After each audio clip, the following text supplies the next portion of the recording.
Hello, Lakers Nation. It's game day. Lakers versus Wolves tonight. I know a lot of you are bummed out about no Anthony Davis for at least 2 to 3 weeks. I'm right there with you. But I think that tonight we're going to see the foundation laid for the Lakers moving forward for the next stretch of games without Anthony Davis. What is that going to look like? So, important one this evening. I'm Trevor Lane for LakersNation.com. Make sure you subscribe right here to the Lakers Nation YouTube channel. And don't forget to ring the notification bell so you get notified every time we have a new video out.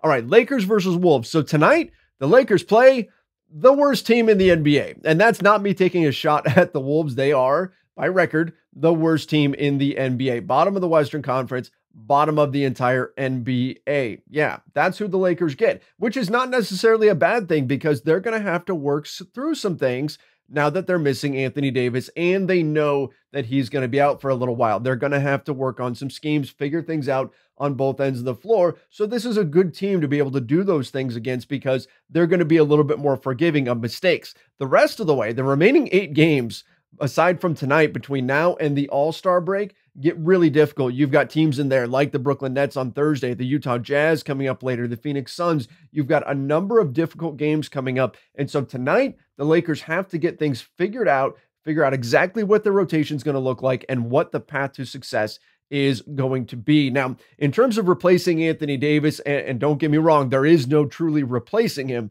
But as far as stepping into that starting lineup, I believe it has to be Kyle Kuzma, the boy who lived, the chameleon, the guy who adapts every single season. His role has changed, and now it's going to change in season once again. So far this year, we have been so impressed with Kyle Kuzma because he has focused his game in on rebounding and defense because that's what the Lakers needed from him. This is not what he came into the NBA as. Remember, he came in as a scorer. That was his thing. And over time, the other areas of his game have improved. And he recognized this season, the Lakers have plenty of scorers, bringing in Dennis Schroeder, bringing in Montrezl Harrell. And so he focused on doing the dirty work, rebounding, defending, all of that, hitting a high percentage of his threes. That's what he's been focusing on this season. And it's really paid dividends for the Lakers. But now that Anthony Davis is out, he's going to have to reignite that scoring side of him. We're going to have to see more shot attempts for Kyle Kuzma. He's going to have to start putting the ball in the basket, and I do think he is the best option to start.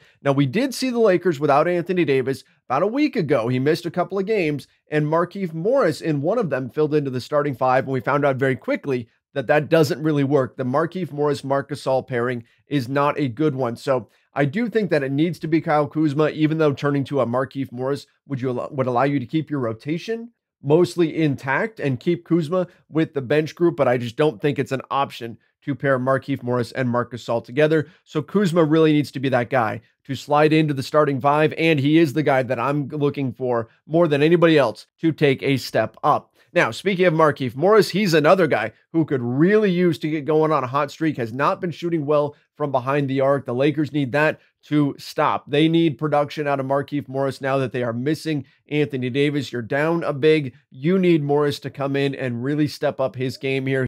He had expressed disappointment with the fact that he had been moved out of the rotation. You know, obviously, it's a huge disappointment to lose AD, but the silver lining is now this is an opportunity. This is opening the window for some other guys to show their stuff, and Markieff Morris is certainly one of them. If he believes he should be part of the rotation, now is the time for him to prove it. So I'm curious to see what we get out of him. I think there is opportunity here for Talen Horton-Tucker as well, and anybody else who can score the basketball. The Lakers are going to need some other players who can put the ball in the basket. LeBron James is going to have to step things up. We're going to see more of a burden placed upon him to get going, but you ideally don't want to see him take on everything, put the entire team on his back and drag them through the next 8 or 9 games. That's not the situation that you want because remember, preserving LeBron for the playoffs is important. So the ideal scenario would be to see a guy like a Kyle Kuzma, Markieff Morris, Talen Horton-Tucker, other players really step it up. Now tonight, with the Lakers taking on the Wolves,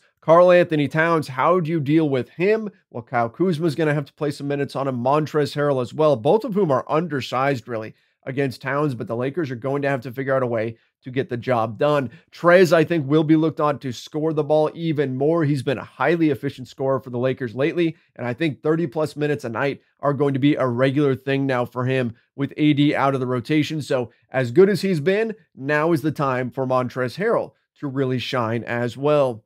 I'll also say, looking at the guard matchup, the Wolves, their starting five is not bad. As bad as the team is as a whole, their starting five is not terrible. I mean, you've got Karl Anthony Towns, you've got the number one overall pick in Anthony Edwards, Ricky Rubio, Malik Beasley. They've got pieces that can really play well. It's when they go to their bench, their depth is not great. But I think one of the big matchups for tonight, and even moving forward for the Lakers, is going to be the play of Dennis Schroeder and how he deals with Ricky Rubio. Going to be really important that he is solid on the defensive end and that he is scoring efficiently on offense. That second piece, the defensive effort, is always there with him.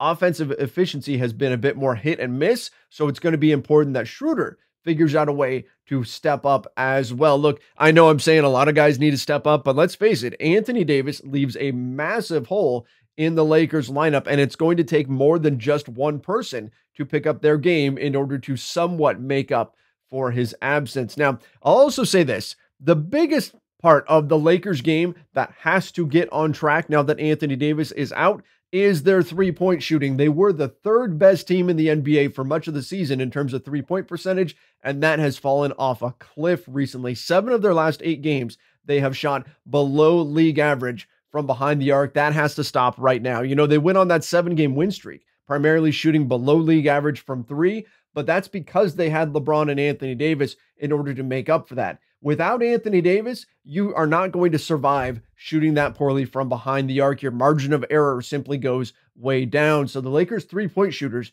have to find their shots, and they have to find them right now. And I'm talking about Kentavious Caldwell-Pope, Wesley Matthews, Markieff Morris, Kyle Kuzma, Alex Caruso, on and on and on. These guys have to be able to hit from behind the arc at a much higher percentage than what we've seen. That is their best shot at making up offensively for losing Anthony Davis. It's to rediscover their ability to knock in threes. So that's going to be a critical thing to watch moving forward. Not just, though, are they making them? Not just are they hitting their threes, but how are they generating them? Are they getting open looks? The Lakers have been so good for much of the season at generating open looks from behind the arc, which was leading to higher percentages.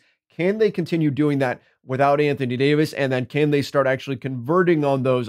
No question, Kentavious Caldwell-Pope, who has been in a major slump lately with his shooting, hasn't been getting nearly as many opportunities. He is certainly going to be the main guy to keep an eye on in terms of the three-point percentage. But again, let's face it, losing Anthony Davis is a major blow. Fortunately, it does sound like he could be back after the All-Star break. Remember, 2 to 3 weeks, then he gets reevaluated. That's not a guarantee that he's back in 2 to 3 weeks, but hopefully we see AD back shortly after the All-Star break, and then the Lakers can get rolling again.